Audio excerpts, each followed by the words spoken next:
Hello, everyone in the internet world. Good morning, good afternoon, good evening, wherever you are. Welcome to a live and streaming. I got two awesome dudes with me. Conan from Exmortus, Tony from Hellfire. How are you guys doing today? Doing good today. Yeah. Today Tony, only. what's up, man? I got two shredders in their own right. These motherfuckers. I don't know if I could cuss online, but these dudes shred the guitar like no tomorrow. And we toured together. We did North American tour last year in 2019. We took Exmortus and Hellfire out, and I thought I'd bring these guys on, just have a little chit chat and catch up and see what's going on. So, first of all, it's good to see you guys. I miss you. And what are you guys doing What are you guys doing during this pandemic? I'm just curious. You want to hit it first, Conan? I'll go first. Okay. I just been working at a supermarket. I'm essential. Yeah. Well, I just have to boast that, you know. Yeah. You gotta be proud of something this year. Yeah, totally. But just been working, giving lessons on the side, and just writing new tunes. But taking my time with that. But it's pretty much it. It's okay. It's an okay year. Yeah, same here. Just been working. When we're not touring and we're not playing, I'm plumbing. So I'm a plumber. So that's also essential. Very essential, yes. Yeah. So I've been kind of busier than ever in that sense. And besides that, yeah, just playing, writing a lot, and kind of like getting my little home studio set up together, because I figured now is the perfect time to just start demoing everything we're putting together. So when we are ready to go to the studio, we just have like boatloads of material, Yeah, stay ahead of the game, which is really good. Now, with Exmortus, with you two, guys are pretty young cats. Now, I'm going to touch base on your bands.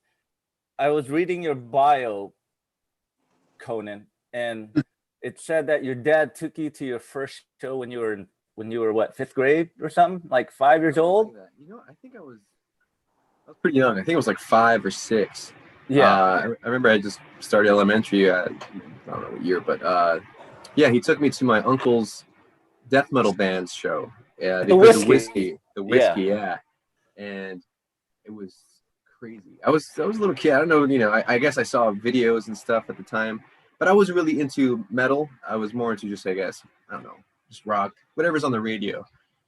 And he took me to that show, and it was very very awesome. I had never experienced anything like that, and I think that just stuck with me since then, just wanting to be a part of that kind of atmosphere and everything. So yeah, it was insane as a 5-year-old.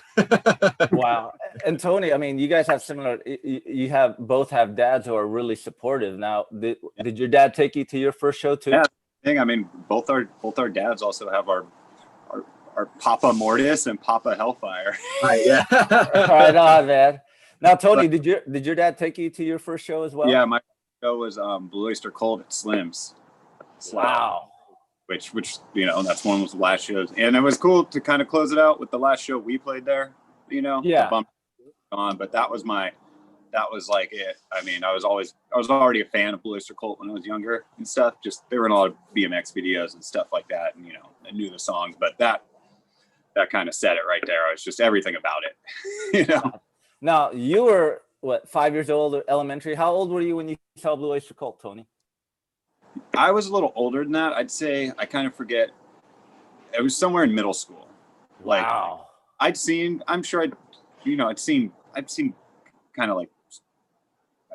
music played live and stuff before, but going to like a real venue and seeing like a real band that I knew of, that was huge. Yeah.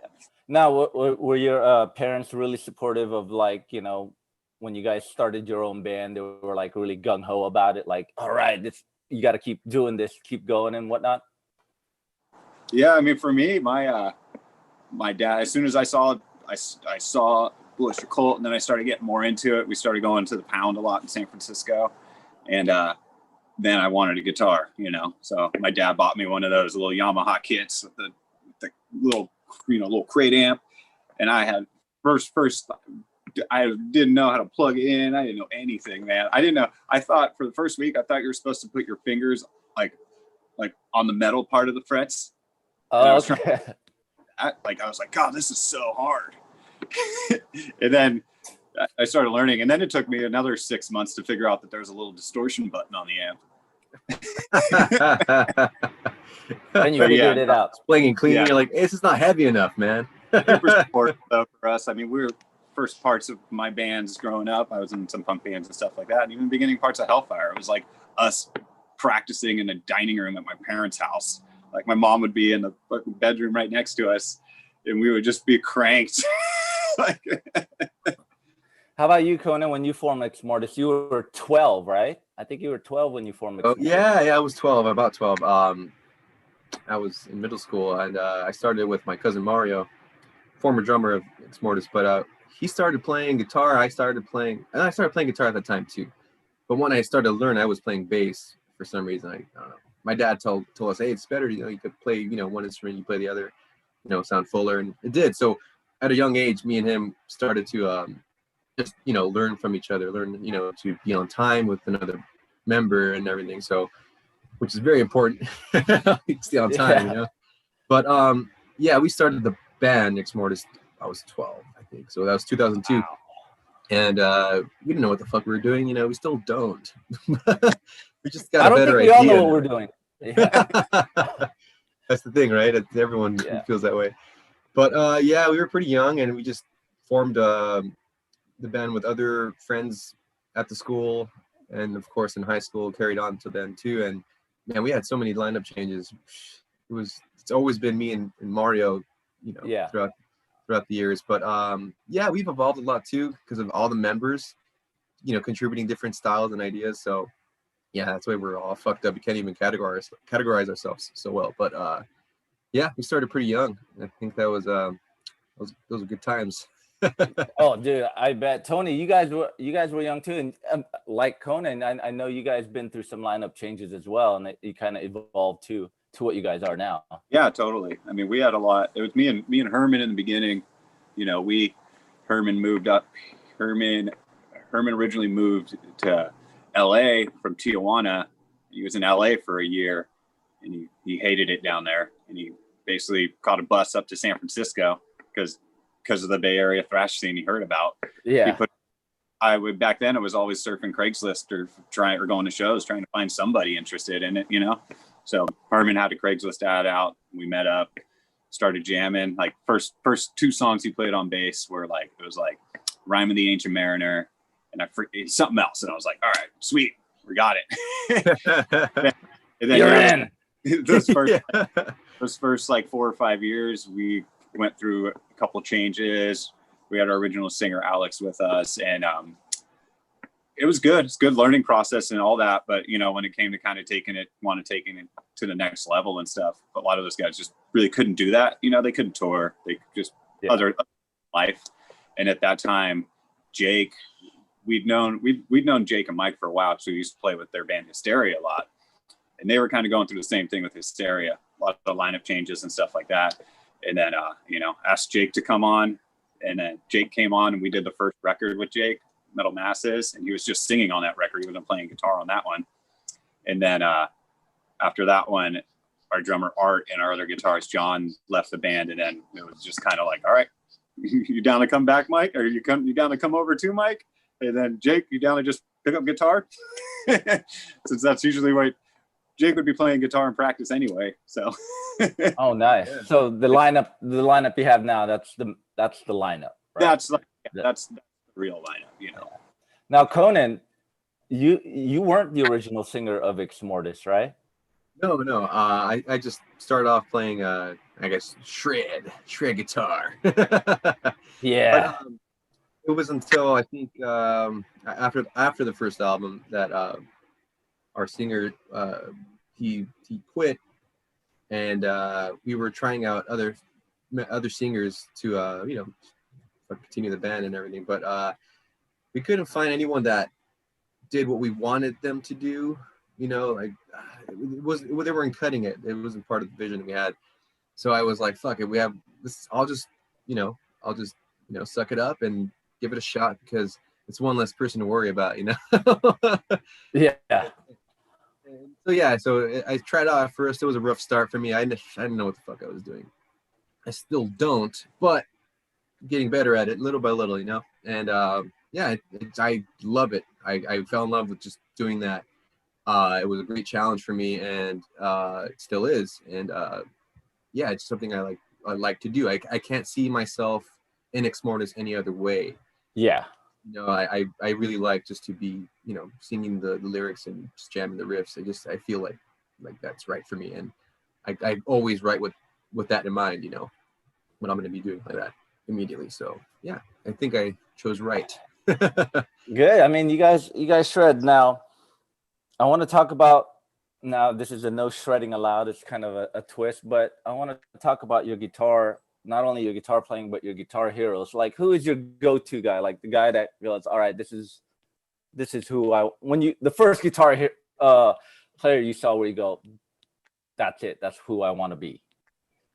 For me, the first one that really that left a huge impression on me would be Randy Rhoads. Naturally, I mean, it's kind of obvious. You always use the Randy Rhoads V's on stage. Yeah. Exmortus. And I could hear a lot of Randy Rhoads in your playing. Definitely. Yeah, I love. Is it because of the his classical work? Because you're a big fan of classical. Yeah, totally. Yeah, and at the time, I loved classical music as a kid from watching Fantasia and shit, and, Okay. Woo! and classical radio. So when I heard that you could do that on guitar, mind you, I didn't know about Inkvae at the time, of course, but I had never heard that in like rock and roll or in heavy metal. So I was, you know, pretty inspired by that, and I try to do that with my own riffs and stuff. And yeah, man, he's my go-to. I mean, honestly, any Aussie guitarist is my go-to, you know, for licks and whatnot. But yeah, for sure, Randy was my first. Tony. Same. I'm in the same boat, man. Yeah. See, you guys walk similar paths. You know what I mean? Yeah, that's I awesome. mean, it was Randy. Like you were saying, from when I was a little kid, I was always a big fan of classical music, and when I don't know, everything about Randy's playing, you know, like the first time I connected with like Revelation's Mother Earth, like the end part of that song was just said everything, you know, and just how much he was able to do in such a short time.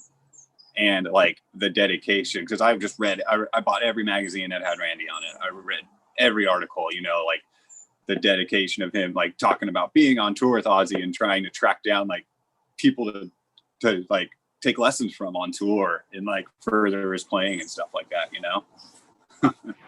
Yeah. Wow, man. Yeah, Randy Rhoads. I mean, same thing. I mean, if I would ask Rob Cavastani, that's his go-to guy too, you know, and a lot of people like Phil Demmel and everyone, and I could hear it all in their playing. Now with Randy Rhoads, that kind of opened up a whole new thing for you, like you discovered Inkvae and all the other greats that come after. Yeah, with Inkvae, I was like, I still am on an Inkvae binge because I resort to a lot of his licks as well. His stuff is I guess similar, right? It's like a different aspect of classical on the guitar. Of course, he plays a lot faster and utilizes certain techniques a little more often than I guess say Randy would. But yeah, that also pushed me to, you know, learn more and, you know, shred more. So he's also at fault for why I can't stop noodling. Yeah. Now, speaking of noodling, when you guys both of you, when you guys first started, were you one of those dudes like when you picked up the guitar and all of a sudden you're like, this is what I want. I know what I'm doing. Like, did you guys spend hours in your bedroom, like 8 hours a day and all that stuff? Oh yeah. A lot. Yeah, I did. At least I did. I don't know about you, Tony, but I spent for sure, man. I was just at my computer. Like for me, yeah, it was picking it up, and then it was like, oh, this hurts. This sucks at first.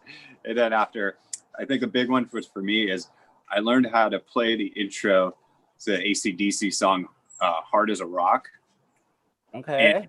But I taught myself how to read the tabs, you know. And once that just set it off, because I was like, oh, now I know, because I didn't really get lessons for the first couple of years. So once I did that, it was kind of like a path. Like you know, what can I hear where I think I can play this?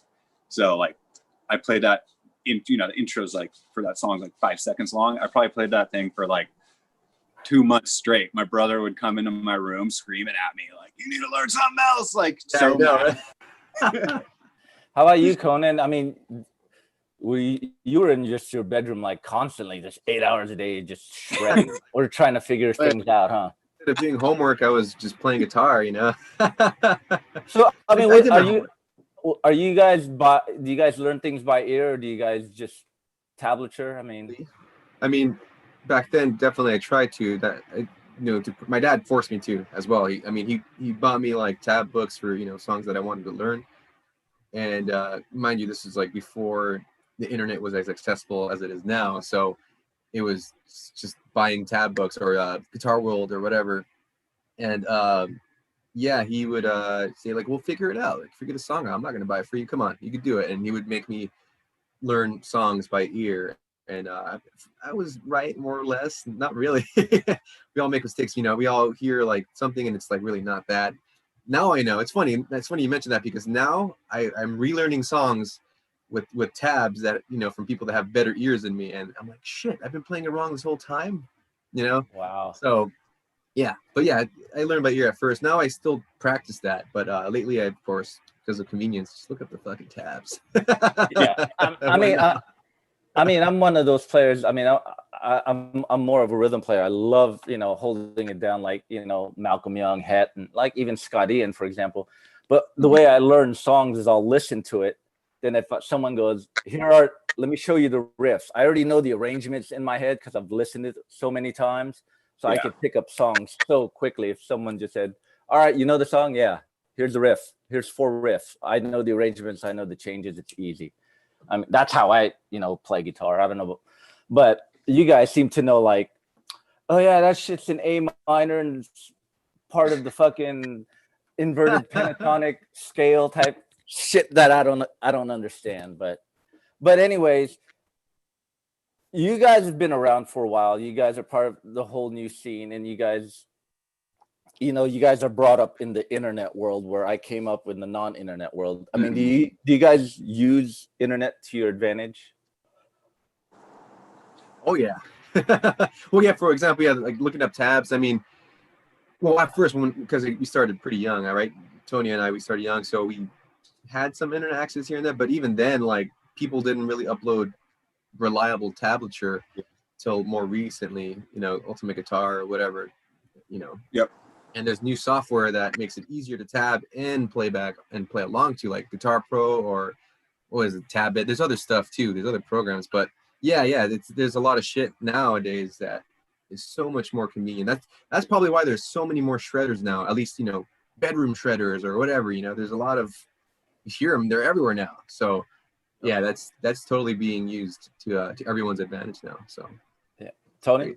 Yeah, same. I use especially like you're saying, Conan, especially since like YouTube came out and that started blowing up. Like I have a group of guys that I just stumble onto, and I subscribe to their channels, and they just put out rad little like lessons or exercises, and then I like their playing, so I just I'll just be like, okay, cool, he's got a new video out. Like I follow this guy Chris Zupa, and I don't know, there's a bunch of people that just like, it's a good way to just improve my playing and stuff like that.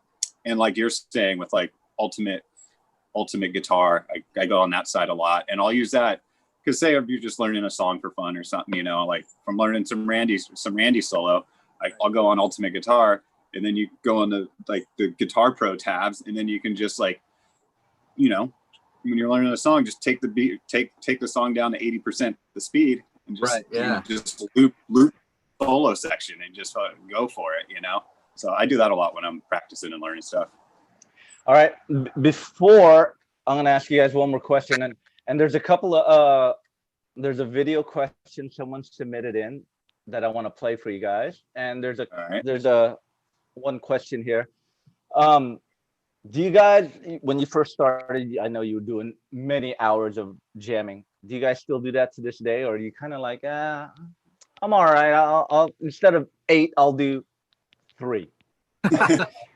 Well, if I could, I would. You know, I guess just from working and and stuff, I could only do so much. And other times I'm like, I'd rather just do something else real quick, you know. So now, yeah, definitely nowadays I do an hour, 2 hours at most. Wow, Actually, okay. on the road I do more, because not just from playing, but it's from just, you know, warming up.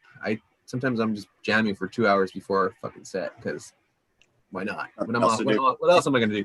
Yeah, the road, man. You know, time and day goes out the window when you're on tour. You guys know that. You go, what else am I gonna do? So I might as well just sit here and noodle and all that. So here, I'm gonna play you this video question real quick, and Cool. let's see if I'm gonna share my screen. All right, here we go. Hey, what's up, Ted, Conan, and Tony? My name's Knox. I had a question for all of you about when it comes to touring with other bands, how often do you get inspired by the kind of material that the other bands are playing on the tour? Like when you go into the studio to record another record or an EP, how often do you start to see a little bit of the other bands that you were touring with in the material? And does it help to have a overall thematic idea record about what you want the whole album to sound like, or does the thematic elements of an album ever get influenced by another band that you tour with? All right, thanks. Rock on. Question. Yeah, for me, I like.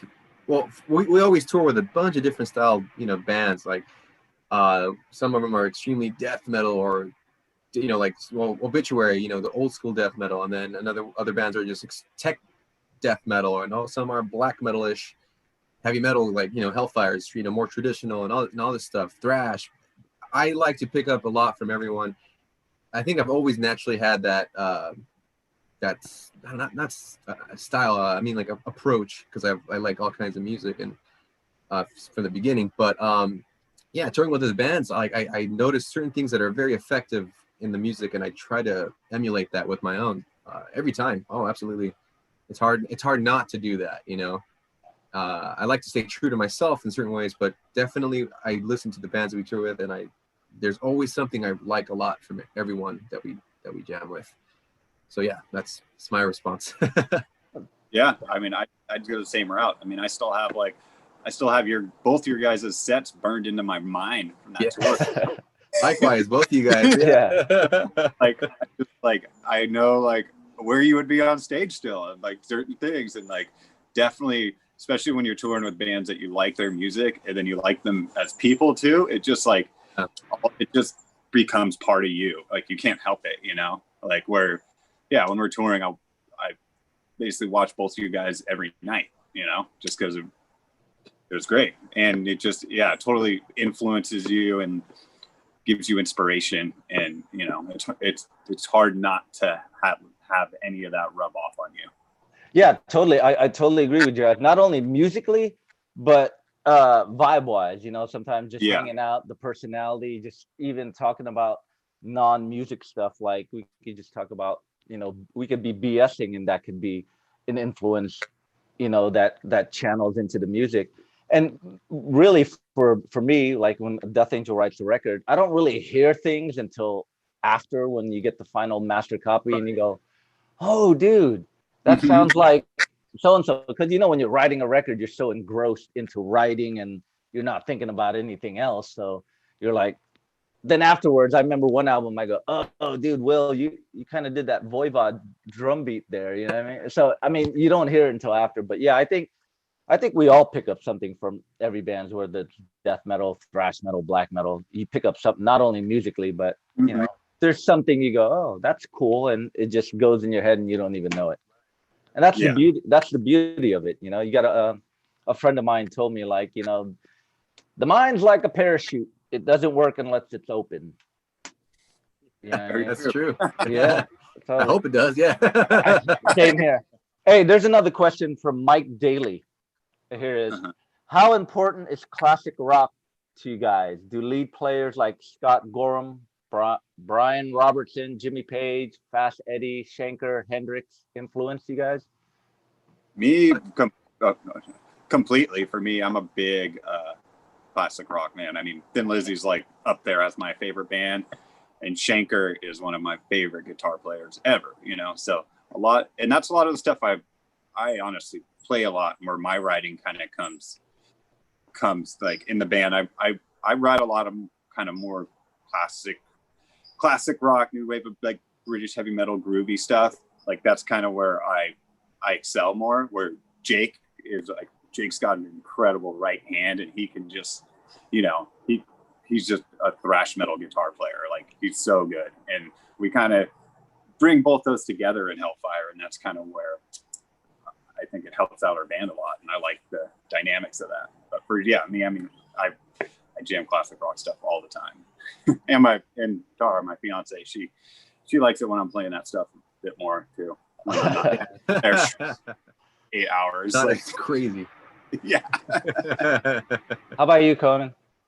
Yeah, likewise. And I will speak for the rest of the band. I think all of us, especially the current lineup, previous mocks as well, you know, we all love, not like the classic stuff. That was everyone's like first favorite band was, you know, fucking, speaking for everyone, like either Led Zeppelin's, Black Sabbath, Deep Purple, fuck, what else? AC/DC, Scorpions, early Scorpions, stuff like that. But yeah, that's very important to us, because I always find myself listening to all the classic shit like all the time. I mean, I listen to new music too, but like I'm always like, I gotta listen to the classic stuff. It's like a religion. It's a ritual. I have to listen to an old album from the 70s once a day. Something, you know, I have to. It's awesome. There's always something great in those records. You know, I guess production wise, but of course musically, you know, from the guitarists, you know, speaking of guitarists and stuff, like with Richie Blackmore, I'm still trying to nail his style, because it's so like weird and sporadic and like it's just hypnotizing. So I feel like I lack that. So I'm always trying to like learn from that, you know, from old records even. It's just crazy. But yeah, definitely I need the old music. Now I worship it. Now let's step away from some metal and rock here. Do you guys listen to any other music that you incorporate into your band? Just say like pop, hip hop, or anything? Yeah. My girlfriend loves Lady Gaga, so I have to love Lady Gaga too, I guess. So I mean, I think Lady Gaga is a really talented great individual. You know? Yeah, I know. It's just yeah, there's stuff in her music that's pretty, you know, interesting, and not just hers, but a lot of pop music. There's a lot of cool stuff you could learn from, because you know there's a reason why people love that shit. Of course, it's radio play. It's many factors, but they use a lot of effective I don't know, what do you call them, techniques or whatever, you know, things that we could use in heavy metal as well. And you know, I think the 80s did that especially, right? All the glam bands. It was pretty much the pop, you know, era of metal. At least those bands did it. But yeah, there's something always effective in pop music at the time. So nowadays, I don't know, I haven't really been listening to too many modern pop songs except whatever's on the radio when I'm working and shit. And to me, it's mostly just annoying. There's a lot of annoying things I don't like about, you know, a lot of modern stuff. But again, maybe it's just the radio, and it's annoying because I hear it all the fucking time. So I'm sure there's a lot more stuff out there we could learn from, pop wise. How about not modern day pop, but like 80s pop? Oh, 80s stuff. Yeah. My parents were into like the, you know, the new wave stuff, and they spin that shit all the time. And you know, I like a lot of it. You know, there's a lot of catchy shit. You know, you can't go wrong with something that's catchy and you know, that you could borrow into heavy metal and stuff. So yeah, there's a lot of old shit that I'm down for. You know, disco. I like disco. It's very, you know, yeah. I mean, I'm not like into it. I guess I don't know all the artists at the time, but I always appreciate it because it's very orchestral. You hear like all the violins and all these instruments in the thick texture, and it's always upbeat, and I just love that. You know, it's great. I love it. Tony? Yeah, man, same. I listen to a pretty decent amount of like outlaw country. Okay. Yeah. All right. Stuff like Hank Jr., you know, just anything from that era. Especially when we're touring, when I'm driving, I'm just like always got that stuff on, you know. And I mean, we in Hellfire, we all listen to a big mix of everything. Like in our group text, it's like, Jake, Mike, and Herman, we're always sending new albums on YouTube or something, or Herman's got some classical pieces he's like really into.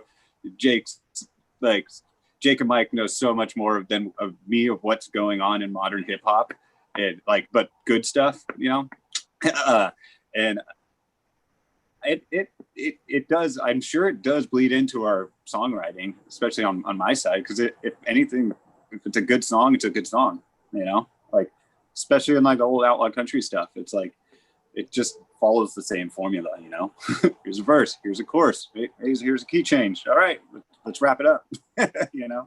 Yeah, I mean, the reason why I asked, because we all like other music other than metal. Yeah. So I wanted to ask, for a lack of a better term, because I don't really like this term, what would be your guilty pleasure group artist? Guilty pleasure. Ooh. I don't know. I mean, it's not guilty if you like it. I mean, No, music, of course you know what not. I mean? Yeah. That's why I say a lack of a better term. I'm trying to something that I would feel guilty for, and I got no regrets. Yeah, I know, right? I know you guys got them. We all do. I know. Oh man, I can't. I'm trying to think. There's a couple. It's not even guilty. There's a couple things that we'll put on sometimes. Then when we're driving, that I know Herman will just be like, "God damn it, you fuckers!" Oh man, that would be. That's what I'm trying to go at. Well, for sure, I dig a lot of Indian pop music, and I know you know this, Tony. We blasted that shit all tour. On, man. Right on, man. What do they call it? It's not K-pop because that's Korean pop. So you like Indian pop? Yeah, I forgot the name. There's there's a whole Hollywood scene pop. there, of course, and it's just so many different. I don't know the names. I don't speak Hindi or Urdu or whatever language they're singing, but yeah, there's a lot of cool stuff. I dig it. It's catchy and it's it's upbeat. It's easy to get into, and I just don't understand the words really. But you like the catchiness of it. Yeah, and it's cool. It's lively, yeah. And there's a lot of cool things going on in the music. So why not? I know the other guys probably get annoyed every time I put on some Indian pop stuff, but I love it. Like you said, it's probably seeping into your body, and it's just gonna come out in your music some way. Music watch, you'll see. Yeah. I listen. It's probably growing up racing motocross and stuff like that. I listen to a good amount of pop punk or SoCal punk, whatever it would be called. So I listen to a lot. I totally listen to a lot of Fat Record bands. I listen to a bunch of NoFX and Face to Face and all that kind of stuff. Just because it puts you in a good mood. Well, there you go. Yeah. Different style. There's nothing wrong with that. I mean, music speaks to people in a lot of different ways. Hey, there's this question that came in, and it's probably one of these big questions. I remember when Death Angel did a fan Q&A, we were asked this question, and it stumped everyone in the band. So I'm going to ask you guys this question. Cool. It's coming from Brian. Priest or Maiden? Oh, why? Why do you do this to us? Priest or Maiden? I gotta go Maiden, man. Come on. I know Conan's having a hard time. I have a hard time. It is hard. I mean, you can't. In the short run, you can't. I end up having to go Maiden because they're the ones that I learned how to write harmonies because of them. And it's just I was drawn to that when I first picked up guitar, and then I kind of and then I really fell in love with the old Priest stuff, all that kind of stuff. But Priest is heavy metal and Maiden is Maiden, Conan. It's hard to pick. I mean, because if they affected me differently, of course. They both have a similar setup. Lead singer that's phenomenal, and then two dual lead guitarists. And except Maiden has an awesome bassist. So that's definitely a point extra for Maiden. Yeah. And I did learn, how to write melodies because of them, same as you said, Tony, because the way they wrote is, it's very straightforward, but it's so effective, and it's easy to pick up by ear. Yeah, it's catchy. So yeah, I definitely that stuck with me as a kid when I first listened to the records. But with Priest, it was probably a little different. Like I guess maybe what first got my attention was their technicality. Maybe like when I first heard Painkiller, I was just blown the fuck away. I didn't know what the fuck to take from that, because you know Halford's singing constantly in falsetto, which I guess I had not heard at the time, and you know all the sweep arpeggios you hear with during the solo section. It's like, dude, this is crazy. Like I had known Breaking the Law and other shit, Metal Gods, these more rockin' tunes, and then I hear this. It's like, this is like thrashy-ish speed. This is speed metal and fucking shred. It's crazy. So Yeah. I don't know. I can't decide. You got to pick one. I'll make it easier for you guys. If I had to pick one, I'd go with Priest. I love them both, but I don't know. Priest they have more a variety of styles. That's true. That's true. So Maiden changed too, but Priest they evolved so much, and they it's a little different. So Priest did change a lot more. Yeah, they have like their catalog almost reminds me of Thin Lizzy. How like you go from like just from Vagabond like all the way up to Renegade, and just like I feel like Thin Lizzy has an album for every mood that you're in. And Priest kind of has that too. Like the early stuff is like nice and fuzzy and just warm, and like the songwriting's awesome. Like just songs there's no other songs really like that. And then you get into Painkiller and all that kind of stuff, and it's just that just changes everything. Yeah, it's a hard question, but I knew I was gonna stump you guys with that, especially Conan. I know with Tony, he knew. Yeah, Maiden. I can just tell already. With you guys, it was with Conan. I knew it was gonna stump you from a guitar standpoint. You know what I mean? It depends on my mood too. Like sometimes, some years I'm like, yeah, Maiden's better. Some years I'm like, Priest is better. So right now, I don't know. Can't decide. I'll give you one from my end, and this should be a lot easier for you guys to answer. Yeah. Metallica or Megadeth? Oh, that's tough for me too, man. For very different reasons as well, man. Metallica has, dude, just okay. I think there's more pros for Metallica. I think, because essentially the songwriting it's just overall more effective. I guess it's a lot, more neat and more appealing and more digestible. Yeah. So, but with Megadeth, he's like Dave Mustaine. I love his riffing and how he sings and plays all this shit at the same time. So he was one of the first. How do you say? Like when I was learning to play guitar and sing at the same time, I would learn a lot of Megadeth riffs to practice that. Because it's hard. He plays riffs that don't match the vocal patterns. So that's so I don't understand how he did it at the time. So I practiced that to get that down. And not just that, but Marty fucking Friedman, like, come on. So I'm still stuck there. For me, those two reasons they haven't matched for me. I don't know. Yeah, I stumped you again too, Conan. How about you, Tony? I know I have a feeling what Tony's gonna pick. So yeah, I mean, it's like you said,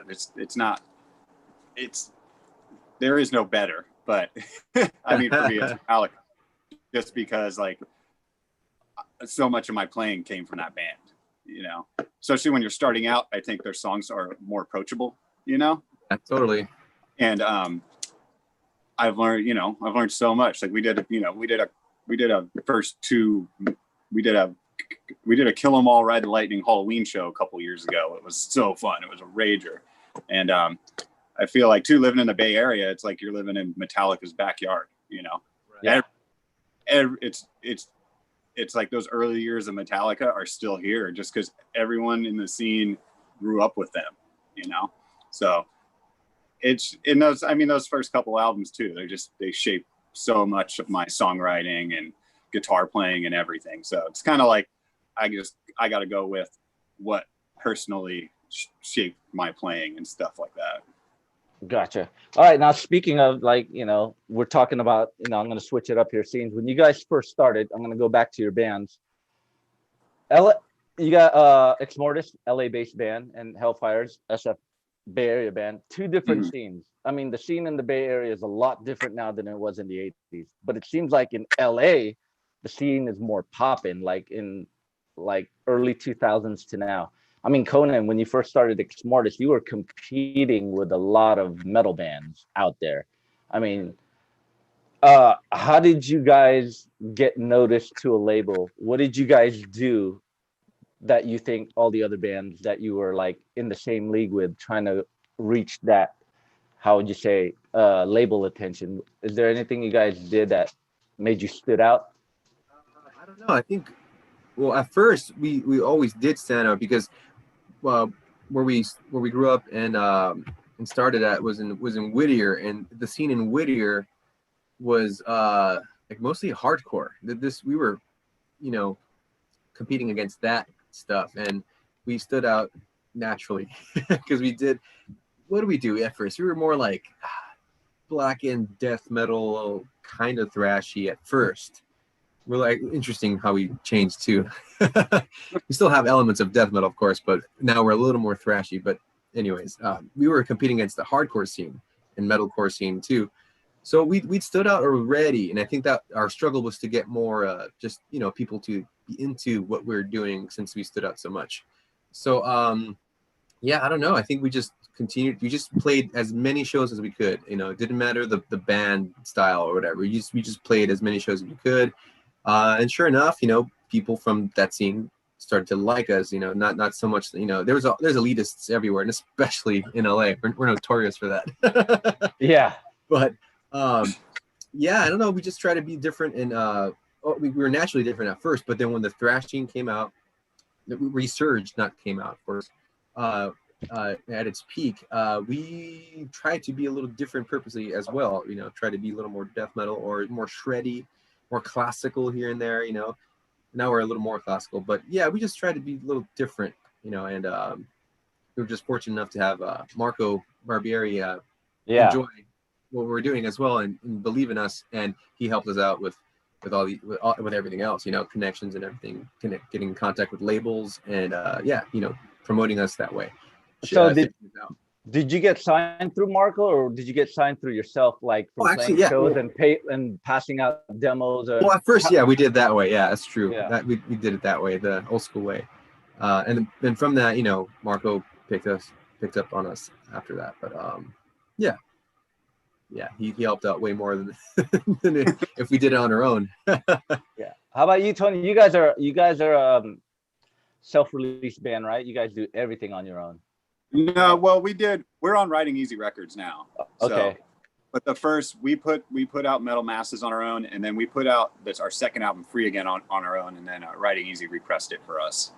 But yeah, I mean, at first, just like you were saying in Conan, it was just the grind. It was printing, it was doing, paying for our recordings, and just like I was doing, and then like doing all the graphic layouts, setting up photo shoots with our friends, like doing everything, you know, like sending them out to, just making connections, sending them out to European magazines and people, you know, especially when we were first putting them out, it's just like I had record shops from Europe email me like, I want 60 CDs, and I was like, oh fuck, like how much is that going to cost? Like I didn't know any of this stuff. It was like mind-boggling at first, and just the grind too of just playing shows and getting your feet wet and getting used to it. Because I think at least for us when we were younger, and we were like Will Storks, and he knows it, we went and tried to record our first record with him, and we just like plugged into our amps and we're like headbanging and like doing like that's how we thought we were gonna record. Like, right, you know, yeah. like we were so off time, like all over the place. So it was like wake up call and just turning into better musicians and just doing the grind of playing, and then like doing those tours by yourself where you're playing in the middle of Nebraska to like 5 people, just grinding it out. And then getting people like you guys, Ted, like Death Angel bands we looked up to, asking us to like, hey, you guys want to support us at Slims? Or like, Gary Holt, he's a huge one. We've done some great shows with Exodus, with him just like reaching out, and just kind of I think as long as you stay in it and you're having a good time and you're doing the grind and putting the work in, it's like people see that. And same with labels, that's when we got signed on Writing Easy, it was nice to have that support now, to where I'm not I'm not stressing in my garage, sending like just about all that stuff, and can kind of like put a little more focus back on just writing our music. Gotcha. You guys, Conan, especially you're with a label, you got management. Is it something you let go and just say, I'll let management deal with it, I don't want to be involved? Or are you involved in a lot of the day-to-day stuff as well? Yeah, Mark and I, we talk a lot about, what we want to do, and, he keeps me updated with anything, any opportunities that come up, and ultimately he wants us to be okay with it. So he's not like just, deciding shit on his own. But yeah, even then, like, I'd rather not deal with like some other shit that I'm not even good at. Like, I have no idea. I mean, I would love to learn, but it's a lot of the stuff in the business. It's like you have to decide like now. There's no fucking time to learn. You are learning now, So, yeah, I don't know. I think I'd rather not do any of that shit. I'd rather just honestly just want to jam. I just want to write, record, and that's all I want to do. But sometimes you gotta do more. You gotta do that pushes your band to the next level. So you have to like, well, for starters, when we started, we had to sell tickets. Yeah, we were broke. We didn't know what the fuck we were doing. So we did so many ticket sale shows, pay to play, whatever. It's kind of like a prerequisite for any band, unfortunately. But that shows you, dedication. And also shows you members that don't have what it takes, unfortunately. And other things, of course, in recording process too. Some members just don't practice enough. So, you got to push yourself to limit, and that just makes you a better person, better musician, and shows success. So, yeah, sometimes you got to do stuff you don't want to do. Yeah. I like being involved with the whole thing. Everyone has their thing. I like to know, why are we doing that? Why aren't we doing that? Or, just a lot of trial and error stuff. Sometimes you do things, that didn't work, but you learn from it. I get a kick off what goes behind the scenes, and learn and stuff like that. Cause, no one knows it better than yourself, basically. No one knows the band better than you. You know what I mean? Yeah. So, but it does help when you have a good team who really supports you and you could trust and all that. But I think like we always talk on the road, like a whole basketball team. Yeah, you could have the Jordan doing everything, but without Jordan, without Pippen and all that stuff, it's true. Oh yeah, the team wouldn't be. Now, I want to get to this. Like, before the pandemic, I know Hellfire was about to go to Europe, right, Tony? Mm-hmm. And Conan, you've been to Europe the first one time. Am I correct? Twice. Like, I always like to ask people, especially when either they're going to Europe for the first time, because I remember my first time going like 19 years ago, my first trip overseas. And Conan, what was your first time in Europe? What did you think of it? I had a blast. I mean, well, for me, it was really awesome because the bands we toured with, we all knew each other. We had known each other for a while, and it was just so chill, and the crowds were awesome, and it was just so cool because it's kind of like home, but it's a lot like older. Like, there's an older building, so there was a lot of awesome sightseeing places everywhere, and the food was great. At least, there was no spicy food really, so that was a downer for me. But regardless, I have an open mind when it comes to food. But it was amazing. I had a great time. It was your favorite country. Since I'm a classical fucking geek, I loved Austria for sure. I loved Vienna. That was a treat. I visited Beethoven's grave and all that stuff. So yeah, that was a real treat for me. But I guess show wise, I don't know, man. There's some really cool shit in like London, Paris, all the cities in Germany were pretty cool. I don't know, man. It's hard to pick. Tony, I know you guys. I mean, it sucks that things got held off, but I remember we were in Europe, and I sent you a photo that you guys were playing this club in Austria.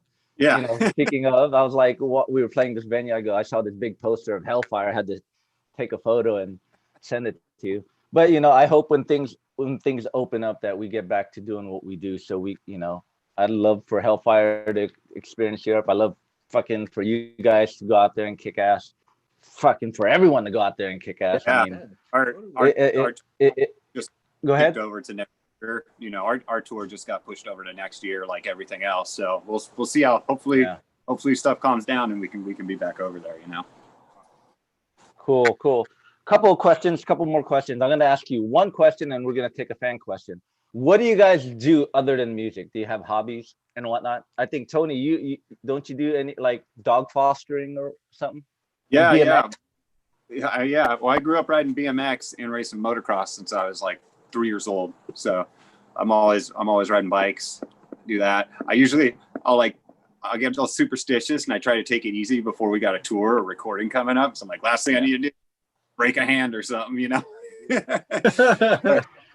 Yeah, and then me and my fiance Tara, we work with fosters a lot. So we work with a company called California Pitbull Rescue.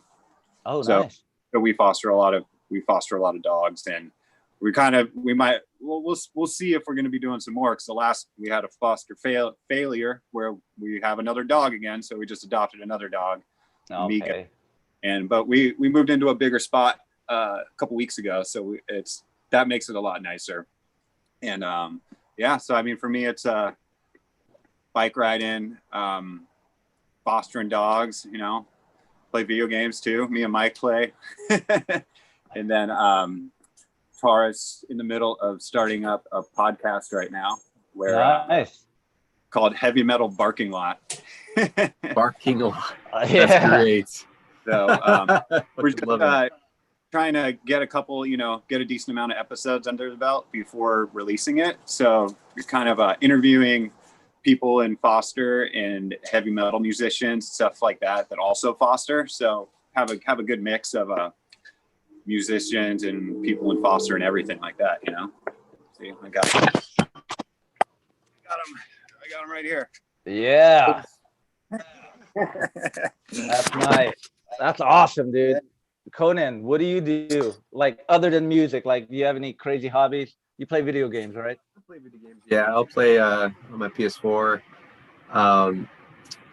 I'll fucking just, I don't know. I don't really do much else aside from music. I guess I'll read books. I've been so busy lately, strangely enough, this year. You think I'd have more time to read, but I haven't actually been reading as much as I should. It's just unfortunate. But one of my hobbies is, for sure, that's strange, is learning and studying languages, because I'm a Tolkien nerd, so I love Lord of the Rings and shit, and studying Tolkien, how he invented languages, and he knew some, you know, it was so awesome to me as a kid. So that I always like to like dabble in other languages. So when I went to Europe, I communicated as much as I could in French, Spanish, of course, Italian, and even German. And I mean, I got around okay. So I try to like keep my practice up with that. So I like to buy books in, you know, the set, you know, any given language, and read it, and watch, you know, movies in those languages, so I could, you know, practice and sharpen my mind a bit. So yeah, that's one weird hobby of mine that I like to do. Hey man, that's actually a good hobby. All right. I'll take a fan question. Probably another stump one. Probably stumped you guys again. Yeah. It's from Rocco Chris. Do you prefer live or the studio? Live, for sure. Yeah, live, for sure. I'm gonna have to be with you guys on that. I prefer live myself. I mean, the studio's cool. The only thing I like about the studio, I mean, I like the end result. yeah. But you know, having to, you know, just, you know, like right now my wife's editing some video, you know, I won't say, but just having to hear it over and over again and trying to do different things. You know how guys is in the studio. All right, over, and by the time the final product comes out and someone with fresh ears heard it, you're like, yeah, this is killer, and you're like, oh dude, I'm tired of it. Like you want to take it, you want to take it to the road now. You know what I mean? Yeah, exactly. Yeah, I prefer live as well. You know what I mean? So, but hey, guys, thank you for joining this live stream. I really appreciate it. I missed both of you, man, and we had some good times on that tour, and I hope we could. And we were supposed to do it again, but you know, Yes, we, you know, we we postponed or something happened, but I hope we get to do it again. But before we leave, I want to give you guys the floor. Promote your band, what's going on, your socials. The floor is yours. Whoever wants to go first. Get it, Conan. Okay, so yeah, man, follow us on we'll just go to exmortusmusic.com. All the fucking social media links are there. And yeah, click on any of them and see what we're doing lately. We're not doing much, honestly, but you know, we post merch sales here and there, and we're in the works of making, you know, streaming available at some point. It's expensive, and we're working our way there and trying to figure out all that technical stuff. But yeah, stay tuned. We're gonna be, you know, streaming sometime this year. And yeah, man, hit us up on our pages, and yeah, man, we'll get back to you. Yeah, same for us. We're you can just go to our website, hellfiremetal.com, and that's kind of our handle on everything, like Instagram, Hellfire Metal, anything like that. Keep up to date. We released a single after that tour we did with footage from the tour and stuff like that, just to kind of get something out. And we'll probably be doing a lot more stuff soon. Like I said, now kind of getting my home studio set up. We will do some more live videos of us working on stuff and demoing ideas and stuff, because I know we'll all just be getting together a lot more now and kicking it in a high gear, you know. And yeah, you can reach us at any of those. And yeah, we're kind of in limbo. Yeah, all of us in limbo. And all you viewers who are starting out guitar, if you want to get some good shred lessons, hit up Conan. You won't be disappointed. So yeah, this guy is a good. I was fortunate enough to sit with him on tour, him and Tony, and watch him shred. I need to hit him. It's amazing. It's amazing. So if you guys want to learn some tricks, I mean, if you want to go past like if you want to do some classical stuff, check out Conan. If you want to do some new wave of British heavy metal and some good harmonies, check out Tony. You guys won't be disappointed, and check out their bands. Guys, thank you very much. Stick around when it ended. We could hang out for a bit, but I want to thank all the viewers watching, everyone who submitted some questions and whatnot, and I hope everyone has a killer Saturday and weekend, and we'll see you soon.